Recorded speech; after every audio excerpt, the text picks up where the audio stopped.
तो हमेशा तो इस प्रकार देगा नहीं कि ये सेट ए हो गया और सेट बी और हमेशा मैपिंग डायग्राम में दे। तो इसके लिए क्या है, जैसे फलन में देगा y equal to f of x equal to x square x plus one, चाहे y equal to x plus one, इस प्रकार चाहे y equal to x square y equal to under root x y equal to one by x, यानी इस प्रकार के हमें क्या मिलेगा, फलन को मिलेगा देखने के लिए, सॉल्व करने के लिए। हमेशा इस प्रकार ही नहीं देगा। तो कैसे चेक करेंगे कि कोई ग्राफ, कैसे चेक करेंगे कि कोई इक्वेशन फलन है या नहीं है, या अगर ग्राफ में दे दे तो कोई ग्राफ फलन का ग्राफ है या नहीं है। तो इसके लिए इसको एक बार पढ़ लेते हैं।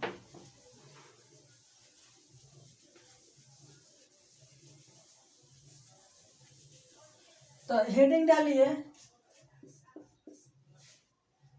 कि vertical line test, vertical line test, Hindi में इसे ही वर्टिकल लाइन टेस्ट ही। तो वर्टिकल लाइन टेस्ट ये क्या होता है, ये बच्चों होता है किस लिए, जैसे कि हमको ये ग्राफ दे दे, ग्राफ और पूछ दे कि ये ग्राफ फलन का ग्राफ है कि नहीं। जैसे ये ग्राफ दे दे हमको और पूछ दे कि ये फलन का ग्राफ है कि नहीं। जैसे ये ग्राफ दे दे और पूछ दे कि फलन का ग्राफ है कि नहीं। जैसे ये एक ग्राफ दे दे और पूछ दे कि फलन का ग्राफ है कि नहीं। यह ग्राफ जैसे ये ग्राफ दे दे और इस प्रकार और पूछ दे कि ये फलन का ग्राफ है कि नहीं। एक ग्राफ दे दे इस प्रकार, पूछ दे कि फलन का ग्राफ है कि नहीं। एक ग्राफ दे दे हमको इस प्रकार और पूछ दे कि फलन का ग्राफ है कि नहीं। तो इसके लिए हम क्या करते हैं, वर्टिकल लाइन टेस्ट करते हैं। तो नोट कीजिए कि वर्टिकल लाइन टेस्ट क्या कहता है। वर्टिकल लाइन टेस्ट कहता है, तो इसको नोट कीजिए, यदि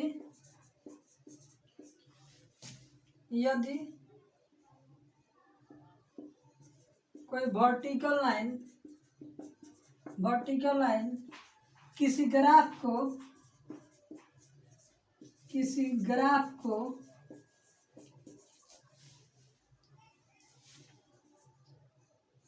एक बार कट करती है,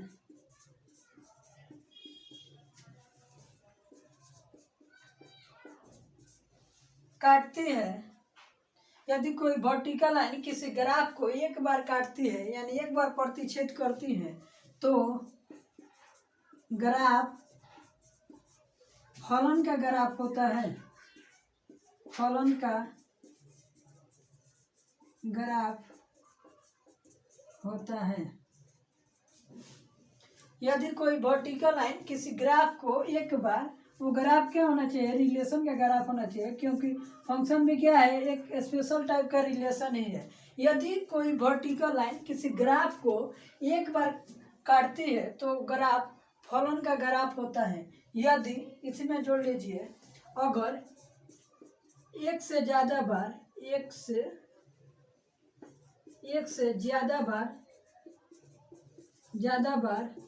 काटती है, यानी प्रतिच्छेद करती है एक से ज्यादा बार, तो ग्राफ फलन का नहीं होता है।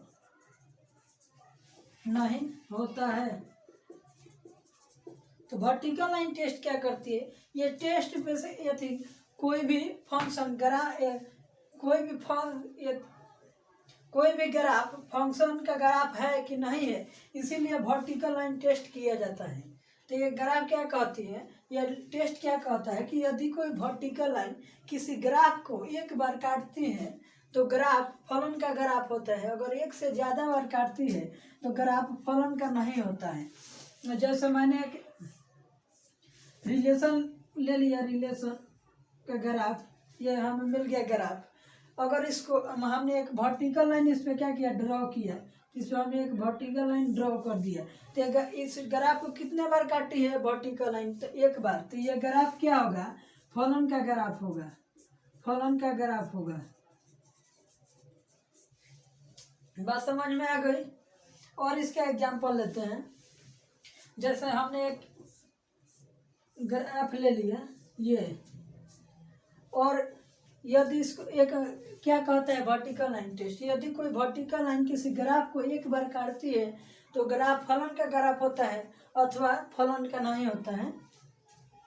तो हमने क्या किया, इसको चेक करने के लिए क्वेश्चन में दिया है कि क्या यह ग्राफ फलन का ग्राफ है, तो इसको चेक करने के लिए हम क्या करेंगे, एक वर्टिकल लाइन ड्रॉ करेंगे। तो डायरेक्ट क्या किया हमने, एक वर्टिकल लाइन ड्रॉ किया। तो हमने क्या देखा कि इस ग्राफ को ये क्या कर रही है, 2 बार प्रतिच्छेद कर रही है। तो क्या होगा, यह ग्राफ फलन का ग्राफ नहीं है, डायरेक्ट लिख देंगे कि यह ग्राफ फलन नहीं है, यह फलन का ग्राफ नहीं है। बात समझ में आ गई। और जैसे इसका एग्जांपल लेते हैं, इसको मिटाते हैं।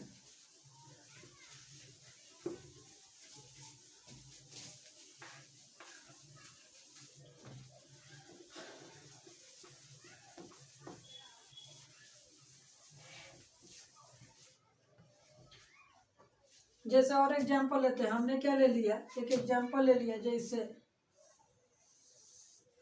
अब हमने पूछा कि क्या यह ग्राफ फलन का ग्राफ है या नहीं है।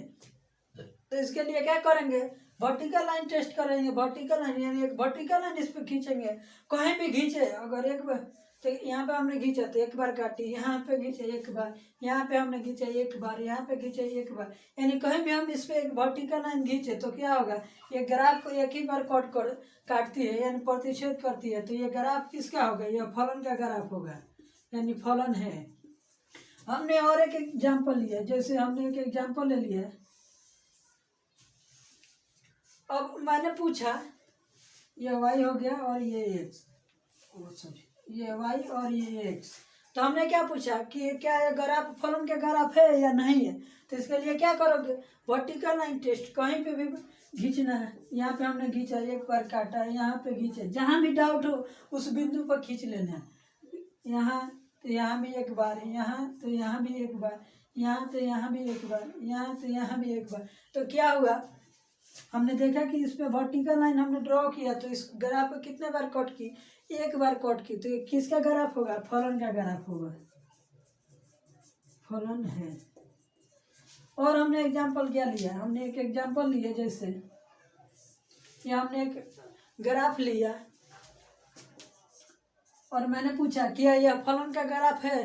तो आप क्या करोगे, इसके लिए क्या करना है, vertical line test, vertical line test.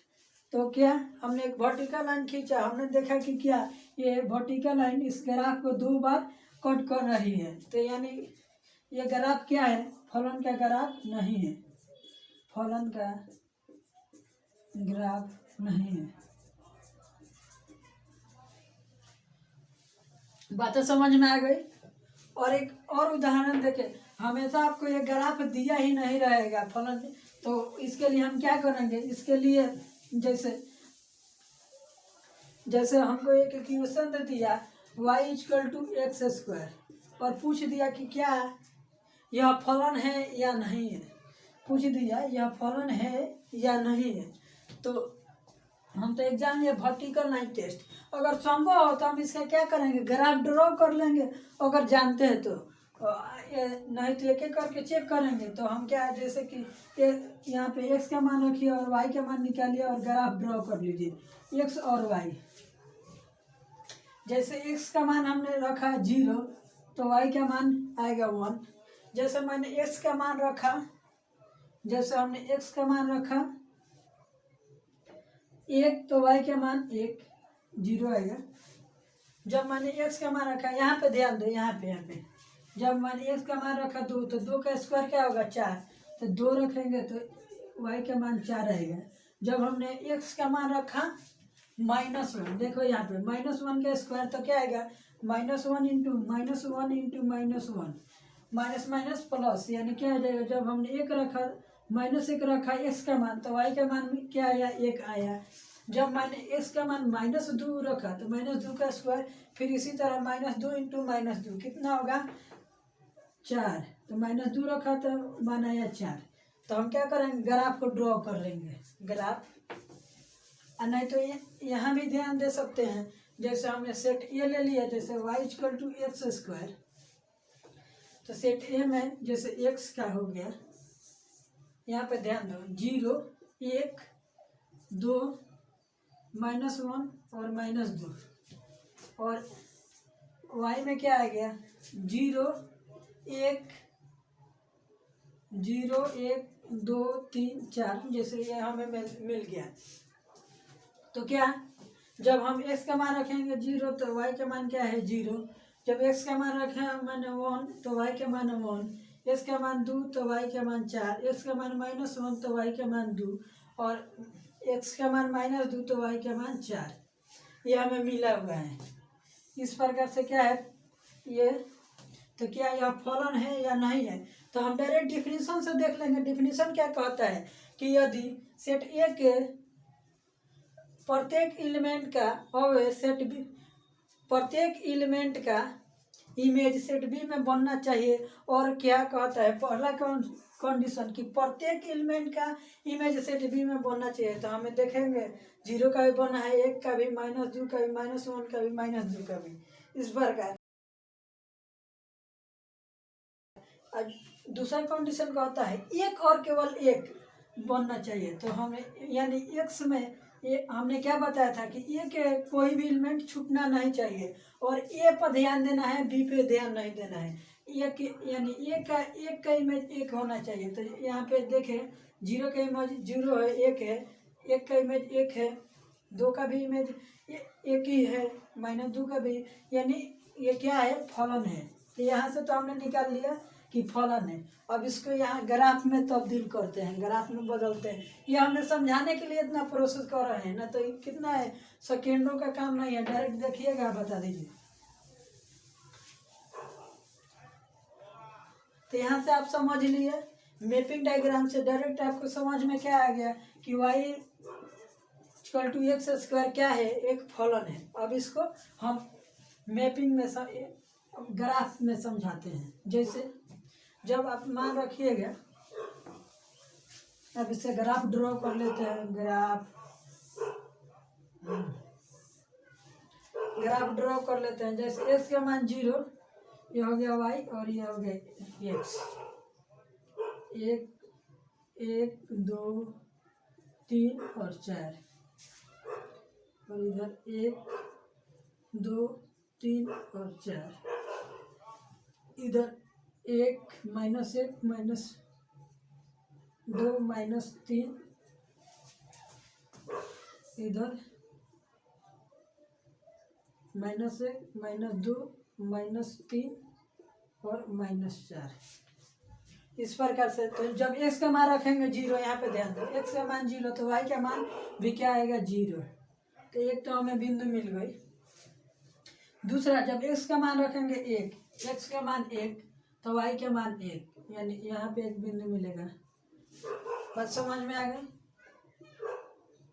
जब x का मान रखेंगे 2 तो y का मान 4, जब x का मान रखेंगे 2 तो y का मान 4, यानी यहाँ पे 1। जब x का मान रखेंगे -1 तो y का मान 1, यानी हमें यहाँ पे एक बिंदु मिलेगा। जब x का मान रखेंगे -2, यहाँ पे ध्यान दो, तो y का मान 4, यानी यहाँ पे 1 हमें मिलेगा। तो अब यहाँ से अब ग्राफ ड्रॉ करना सीखे ही है, तो ग्राफ को ड्रॉ कर लेते हैं, मिला देंगे सभी बिंदु को।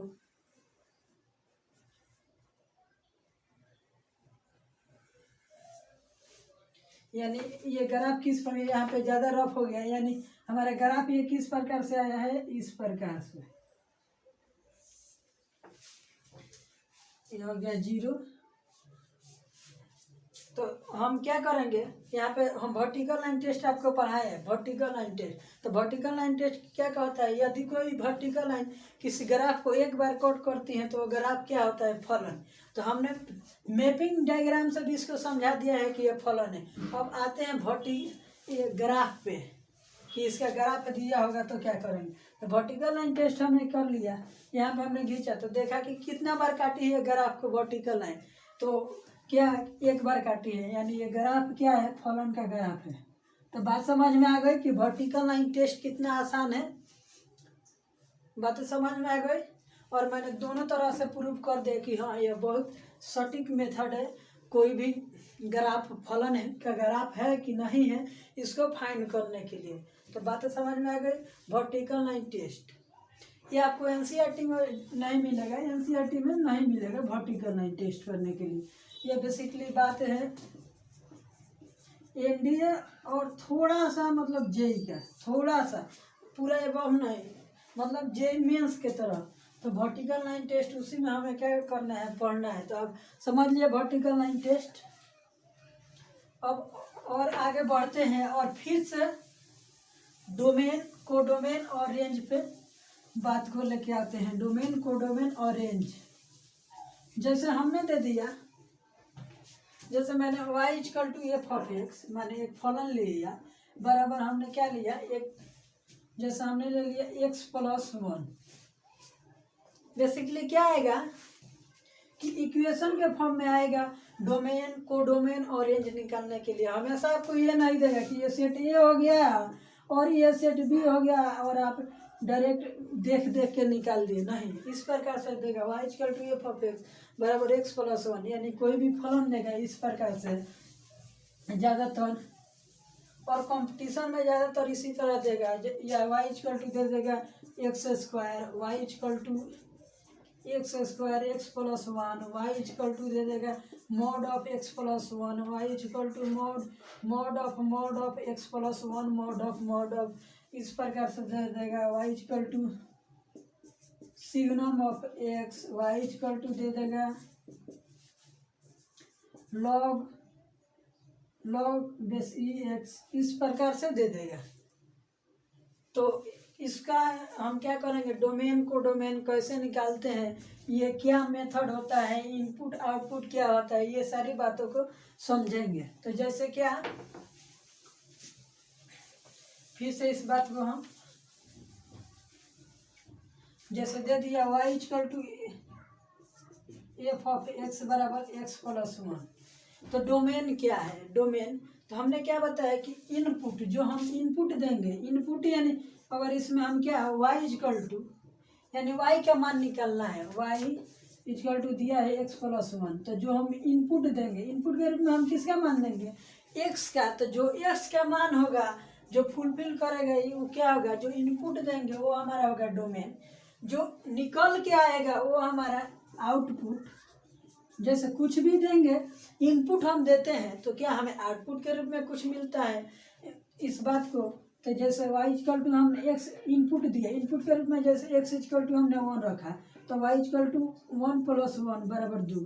यानी जब हम इनपुट के रूप में दिया 1, x का मान रखा 1, तो y का मान क्या है 2, यानी x 1 क्या होगा डोमेन, लेकिन 2 क्या है रेंज। ठीक इसी प्रकार हम मान रखते जाएंगे।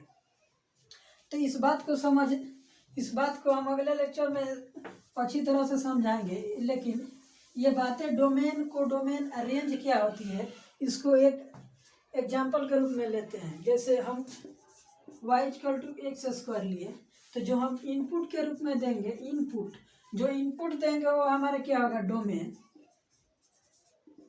और जो आउटपुट हमारा आएगा, आउटपुट यानी y का मान, वो हमारे क्या होगा रेंज। यानी जो हम देंगे वो क्या होगा इनपुट, और जो निकल के आएगा वो क्या है आउटपुट। तो इनपुट हो गया डोमेन और आउटपुट क्या हो गया रेंज। यानी इनपुट हो गया प्रांत और आउटपुट क्या हुआ हमारा परिसर। और कोडोमेन की बात रहे तो कोडोमेन अधिकतर क्वेश्चन में दिया ही रहता है। यानी सेट बी हमने क्या समझा था, सेट बी को ही क्या कहते हैं कोडोमेन, वो हमेशा दिया ही रहता है क्वेश्चन में। तो कोडोमेन ज़्यादा नहीं पूछता है, नहीं डोमेन और रेंज निकालने के लिए पूछेगा। तो इस प्रकार समझ में आएगा कि जो हम देंगे वो हमारा इनपुट, जो निकल के आएगा आउटपुट वो हमारा रेंज। इनपुट हो गया डोमेन और आउटपुट हो गया रेंज। बात समझ में आ गई। और इसको रियल लाइफ एग्जांपल लेते हैं। जैसे हमने क्या ले लिया, जैसे आप देहात के होंगे तो ये बात समझते हैं। देहात में क्या होता है, एक ऊख पेरनी मशीन, यानी ईख को उसमें क्या, ईख जब हम लगाते हैं, ईख पेरनी मशीन होता है, वो जिसे हम कहते हैं ऊख पेरनी मशीन। तो उसमें हम क्या लगाते हैं, जब ऊख लगाते हैं तो वो क्या करता है, पेड़ के हमें क्या देता है, जब ऊख, तो ऊख पेरनी मशीन को आप ले सकते हैं फलन के रूप में। और जब हमने ईख दिया तो ईख क्या हो गया, ईख ईख हो गया हमारा इनपुट। इनपुट के रूप में हमने क्या दिया ईख। तो आउटपुट के रूप में हमें ये मशीन हो गया, वो कुछ काम करेगा और क्या देगा हमको रस। तो ऊख का रस देगा, तो रस क्या हो गया आउटपुट। तो रस हो गया रेंज और ईख हो गया डोमेन। और पूरी मशीन ने कुछ किया, वो क्या हो गया पूरा हमारा फलन। यानी इनपुट के रूप में हमने क्या दिया ईख, तो ईख हो गया डोमेन। आउटपुट के रूप में हमें क्या निकल के आया रस, ऊख का रस, तो वो क्या हो गया रेंज। इसको और रियल लाइफ एग्जांपल में जाते हैं। जैसे आप प्रत्येक के घर में एक जूसर रहता है, बहुत सारे लोगों के घर में रहता है जूसर। तो जूसर का काम क्या है जूस निकालना। तो जूस में हम जूसर मशीन में हम क्या डालते हैं, जूसर मशीन मान लीजिए ये जूसर मशीन है, जूसर मशीन में हम क्या डालते हैं कोई भी फल डालते हैं या जिसका भी जूस निकालना होता है वो डालते हैं। तो फल हमारा क्या हो गया, फल को हमने डाला तो फल ये मशीन कुछ कार्य करेगा, कुछ कार्य करके क्या देगा हमें फल का जूस देगा। जो भी फल डालेंगे हमें क्या देगा जूस देगा। तो हमने इनपुट के रूप में क्या दिया इस मशीन को, इनपुट के रूप में हमने दिया फल, लेकिन आउटपुट के रूप में हमें क्या मिला, आउटपुट के रूप में हमें क्या मिला जूस। तो इनपुट के रूप में हमने दिया फल, मशीन ने कुछ कार्य किया और क्या दिया हमको जूस, यानी आउटपुट दिया जूस। तो इनपुट यानी यहाँ पे हो गया फल, हो गया डोमेन, जो निकल के आया वो हमारा हो गया रेंज, यानी जूस हो गया यहाँ पे रेंज। बातें समझ में आ गई। रियल लाइफ में हमें एग्जांपल में समझा दिए, इस तरह भी मान रख के समझा दिए। तो जो हमने दिया इनपुट वो हो गया डोमेन, जो निकल के आया वो हो गया रेंज। तो जैसे और एक एग्जांपल लेते हैं,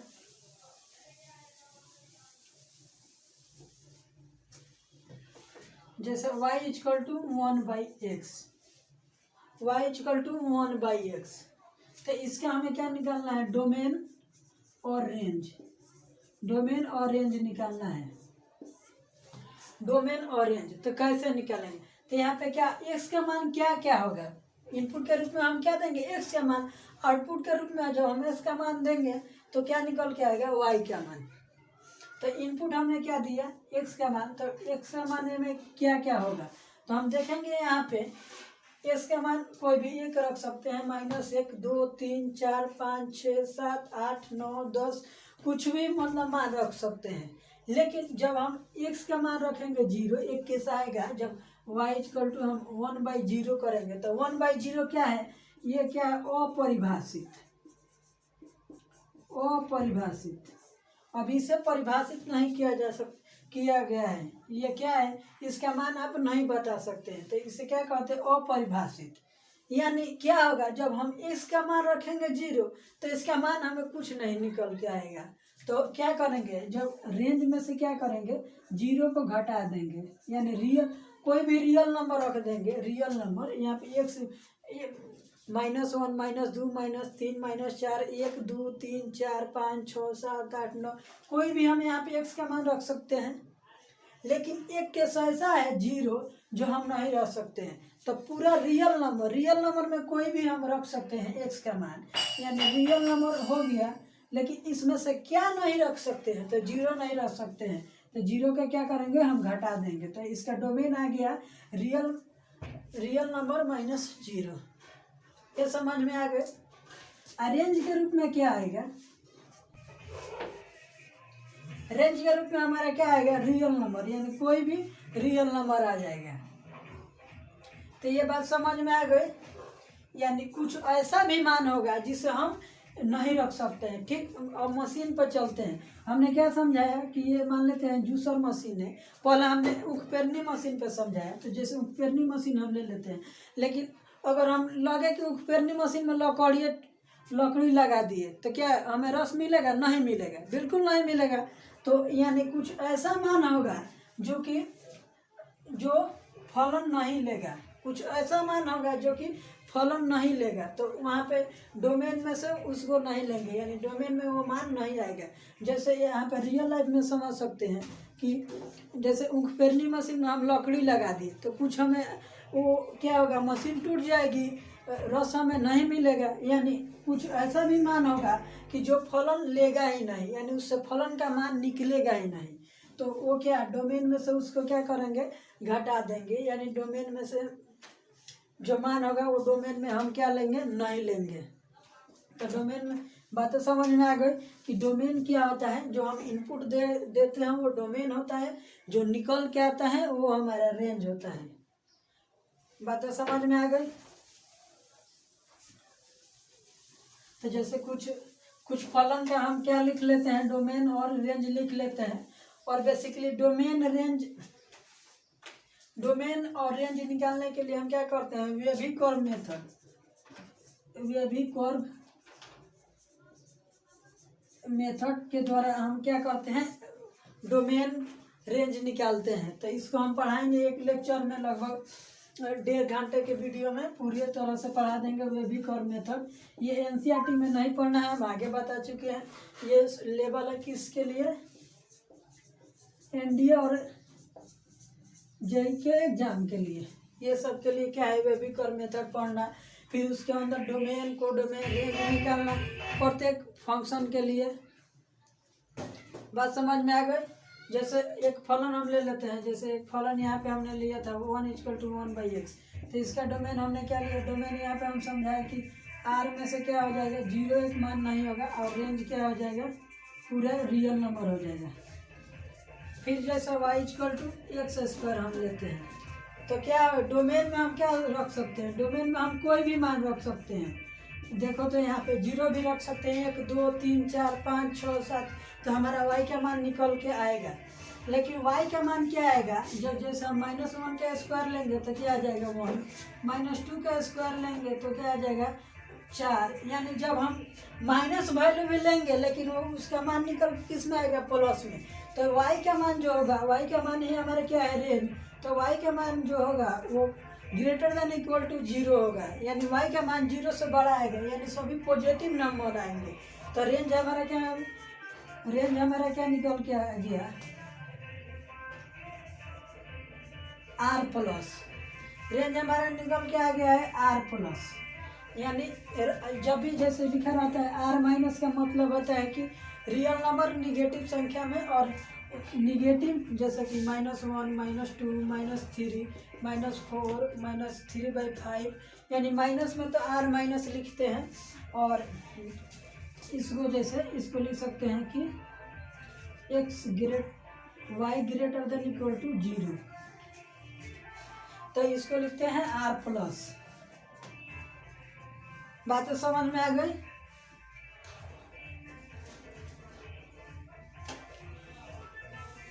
यानी y = x² क्या है, y = x² में डोमेन क्या होगा, तो रियल नंबर, कोई भी रियल नंबर रख सकते हैं। लेकिन रेंज क्या होगा, > 0,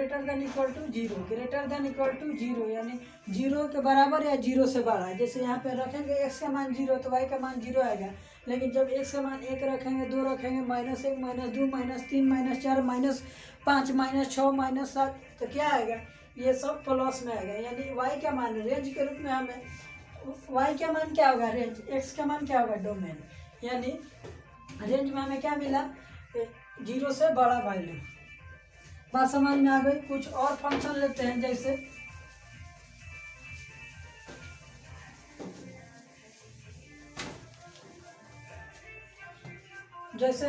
और फंक्शन लेते हैं, जैसे y = x³ एक फंक्शन हमने ले लिया।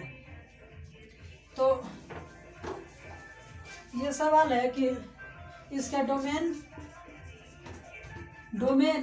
यानी हिंदी में क्या बोलेंगे, प्रांत, और रेंज मतलब हिंदी में परिसर। ये तो आप सब समझते हैं, परिसर। तो अगर ये पूछ देगा कि हाँ इसका डोमेन निकाले और रेंज निकाले, तो क्या करेंगे, देखेंगे यहाँ पे मान रख के, जैसे x का मान रखते हैं -1, तो -1 की क्यू क्या आएगा, -1। x का मान रखते हैं -2, तो -2 का क्यू क्या आएगा, -8। और एक्स का मान रखेंगे 1, तो 1 का वैल्यू आएगा 1 का क्यूब बराबर 1, 2 का क्यूब बराबर 2, 2 का क्यूब बराबर 8। यानी जब माइनस में वैल्यू रखते हैं तो माइनस आता है, और जब प्लस में वैल्यू रखते हैं प्लस में। यानी इसमें कोई भी रियल नंबर रख सकते हैं। तो एक्स का मान कोई भी रियल नंबर, तो डोमेन में क्या निकल के आ गया, डोमेन में रियल नंबर। लेकिन रेंज में क्या आया, जब हमने माइनस में मान रखा तो माइनस में आया, प्लस में रखा तो प्लस में आया, जीरो रखेंगे तो जीरो आएगा। यानी रेंज में हमारा क्या निकल के आ गया, ऑल रियल नंबर। तो क्या लिख देंगे, रेंज बराबर रियल नंबर।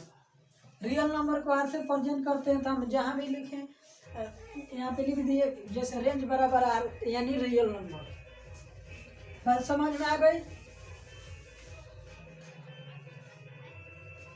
और जैसे आगे बढ़ते हैं,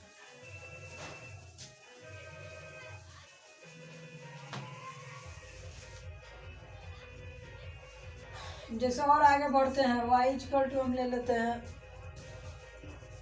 एक्स स्क्वायर एक्स प्लस 1, इस प्रकार से।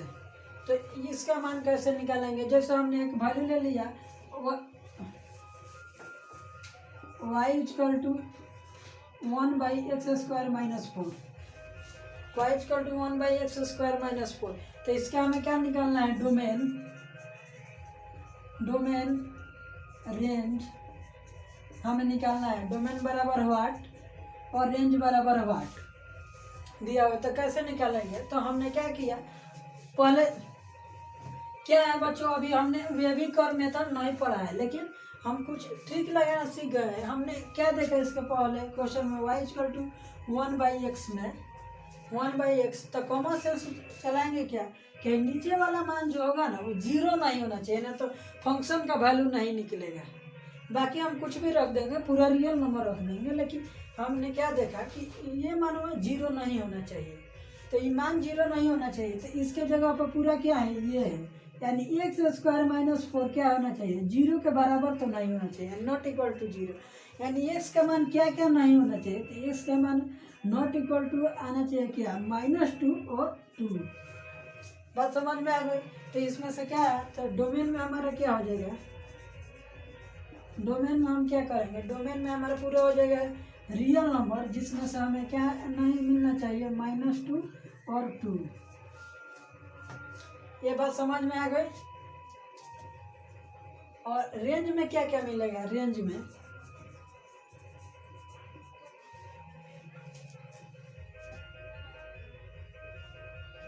हम देखेंगे कि रेंज में हमें क्या निकल के आएगा।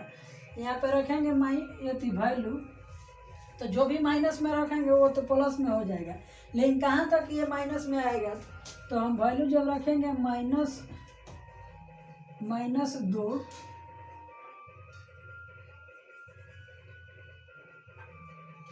यानी जब हमने 1 रखा तो क्या आया, -1/3। जब हम रखेंगे 2 का स्क्वायर यानी 4, तो क्या आ जाएगा 0, यानी 2 तो नहीं लेना है। तो x का वैल्यू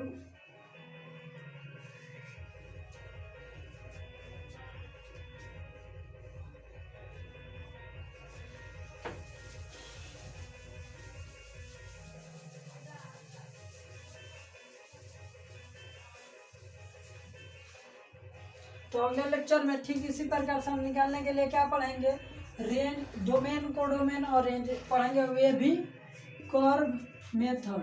क्योंकि हम हर एक टॉपिक को पढ़ाना चाहते हैं, एक भी टॉपिक छोड़ना नहीं चाहते हैं। वे भी कर्व मेथड ये किसके लिए इम्पोर्टेंट है, कंपटीशन एग्जामिनेशन के लिए, बाकी एनसीईआरटी के लिए कोई भी इसका महत्वपूर्ण योगदान नहीं है, क्योंकि इससे नीचे लेवल से है एनसीईआरटी, बस उतना ही में एनसीईआरटी आपका बन जाएगा।